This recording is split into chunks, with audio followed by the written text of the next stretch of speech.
Le 6 mai prochain, Charles III s'avancera solennellement vers la King Edward's Chair, le trône utilisé à chaque couronnement depuis 1626, pour se voir l'onction par le Saint-Crème, les deux sceptres royaux, l'orbi et la cape avant d'être coiffé de la couronne de Saint-Édouard. À quoi songera le nouveau monarque à ce moment précis, alors que tous les regards seront rivés sur lui? Il aura sans aucun doute une pensée émue pour sa mère bien-aimée Élisabeth II, celle qu'il avait tendrement surnommée My Darling Mama lors de son premier discours en tant que roi, les yeux embués par les larmes. Mais très vite, il s'efforcera de contenir son émotion en pensant à son père, le duc d'Édimbourg, disparu en avril 2021, qui s'est longtemps agacé de voir un héritier du trône si timide, si sentimental. Un regard au balcon, et le nouveau roi plongera près de 70 ans en arrière, quand petit, il assistait au couronnement de sa propre mère, sous le regard bienveillant de sa grand-mère adorée, Queen Mum. Mais qu'en sera-t-il de Lady Diana? Charles III aura-t-il une pensée pour la mère de ses deux fils, les princes William et Harry? Entre les murs de l'un des édifices les plus prestigieux de Londres, qui a vu tant d'événements être célébrés en son sein, les souvenirs s'entremêlent. Les bons et les moins bons. Mais un en particulier restera à jamais gravé dans toutes les mémoires, et dans celle de Charles III en particulier. La mort tragique de Lady Diana dans un accident de voiture sous le pont de l'Alma en 1997 et ses funérailles quelques jours plus tard, où ses deux fils Harry et William, âgés de 12 et 15 ans seulement, marchent derrière le cercueil de leur mère. Avec sa maîtresse Camilla, celui qui n'est encore qu'héritier du trône est désigné coupable, et certains voient en lui un homme à abattre. Les quelques notes au piano de Candle in the Wind d'Elton John qui résonnent dans l'abbaye de Westminster lors de ses funérailles ne suffisent pas à apaiser les esprits.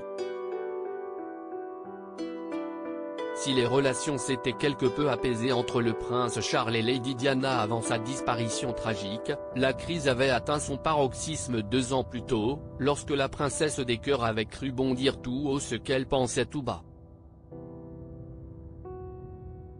Face à Martin Bashir, dans l'émission Panorama diffusée sur la BBC, elle lâchait une véritable bombe en direct, et remettait en cause les capacités du prince Charles à être un bon roi. Être prince de Galles offre plus de liberté, alors qu'être roi est un peu plus étouffant, avait confié Lady Diana, avant d'ajouter avec aplomb, de ses yeux assombris par du col noir, et parce que je connais le personnage, je pense que la fonction suprême, comme je l'appelle, lui imposerait d'énormes limites, et je ne sais pas s'il pourrait s'y adapter. Des mots qui avaient provoqué la colère d'Élisabeth II et précipité leur divorce. Une confidence reçut-elle une gifle par le prince Charles qu'il avait tenté d'encaisser non sans mal. Aujourd'hui, une même fou, un même besoin de vérité semble animer leur fils cadet le prince Harry. Après de multiples tergiversations, ce dernier assistera bien au couronnement de son père. Comme sa mère avant lui, dont le souvenir transpire sur chacune des pages de ses mémoires, le duc de Sussex a choisi de régler ses comptes avec la famille royale. Une brouille, notamment avec son frère aîné, que la princesse des cœurs aurait détesté. Ambiance glaciale et regards fuyants en prévision le jour du sacre. Lady Diana n'est plus là pour jouer les arbitres et leur faire entendre raison. Charles III, trop occupé à faire accepter l'élu de son cœur à la famille royale et aux Britanniques, a échoué à les réconcilier. Hier comme aujourd'hui, sa première préoccupation porte toujours le même prénom. Camilla. La grande rivale de Lady Diana. Celle qu'elle considérait comme la troisième personne de son mariage. Celle qu'elle n'a jamais su faire oublier à Charles. Le 6 mai prochain, elle sera couronnée reine. Et le diable se cache dans les détails. Pour l'habiller en cette journée historique, elle a fait appel à Bruce Oldfield, le couturier longtemps fétiche de Lady Di. Les hommages, intentionnels ou non, à Lady Diana dans les rangs de l'abbaye de Westminster, qui représentera la défunte princesse. Ses sœurs Lady Sarah et Lady Jane ont-elles seulement reçu un carton d'invitation? Le geste serait symbolique mais les places sont très chères. 2000 invités ont reçu leur précieux sésame, pas un de plus. Interrogé au sujet du couronnement, le frère de Lady Diana, Charles Spencer, a récemment botté en touche, « Tout le truc royal vous savez. Je ne le trouve pas aussi intéressant que les autres. Je me contente de vivre ma vie. Les gens pensent que je m'y intéresse beaucoup, mais c'est juste un aspect secondaire de ma vie », a-t-il lâché sans donner plus de précision sur sa venue ou non au sacre.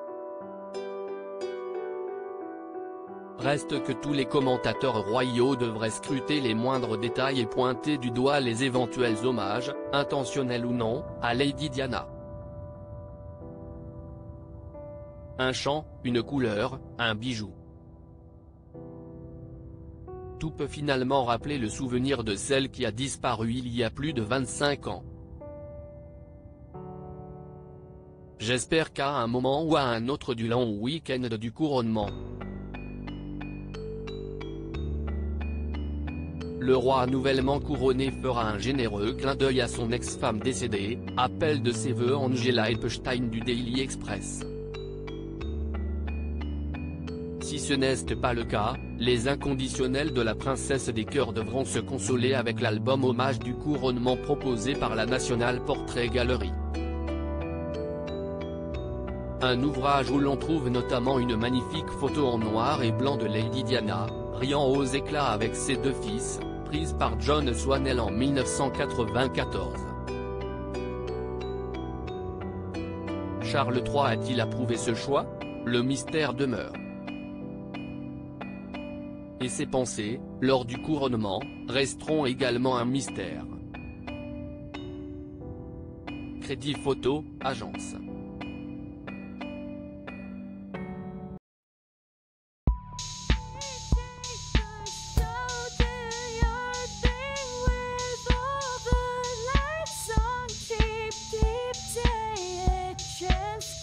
Keep taking a chance, you can